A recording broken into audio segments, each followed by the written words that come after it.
അടുത്ത വർഷം മുതൽ സ്കൂൾ കായികമേളയിൽ കളരിപ്പയറ്റും ഒരു ഇനമാക്കും. വിദ്യാഭ്യാസ മന്ത്രി വി ശിവൻകുട്ടിയാണ് ഇക്കാര്യം അറിയിച്ചിരിക്കുന്നത്. ദേശീയ ഗെയിംസിൽ കളരിപ്പയറ്റ് മത്സര ഇനമാക്കാത്ത ഇന്ത്യൻ ഒളിമ്പിക് അസോസിയേഷന്റെ നടപടി പ്രതിഷേധാർഹമാണെന്നും മന്ത്രി പറഞ്ഞു.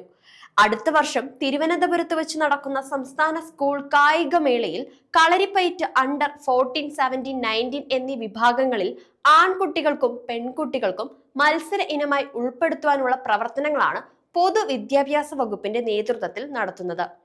അതേസമയം ഉത്തരാഖണ്ഡിൽ ഈ മാസം 28-ന് ആരംഭിക്കുന്ന ദേശീയ ഗെയിംസിൽ കളരിപ്പയറ്റ് മത്സര ഇനമാക്കണമെന്നും ഇക്കാര്യത്തിൽ ഇന്ത്യൻ ഒളിമ്പിക് അസോസിയേഷന്റെ നടപടി പ്രതിഷേധാർഹമാണ്. അസോസിയേഷൻ അധ്യക്ഷ മലയാളിയായ PT ഉഷ ഇക്കാര്യത്തിൽ ഒളിച്ചു കളിക്കുകയാണെന്നും ആരോപണമുണ്ട്. ബഹുസ്വരതയുടെ നാടായ ഇന്ത്യയിൽ നടക്കുന്ന ഏറ്റവും വലിയ കായികമേളയാണ് ദേശീയ ഗെയിംസ്. അന്താരാഷ്ട്ര തലത്തിൽ യുനെസ്കോ അംഗീകരിച്ച കേരളത്തിന് അഭിമാനമായ കായിക ഇനമാണ് കളരിപ്പയറ്റും.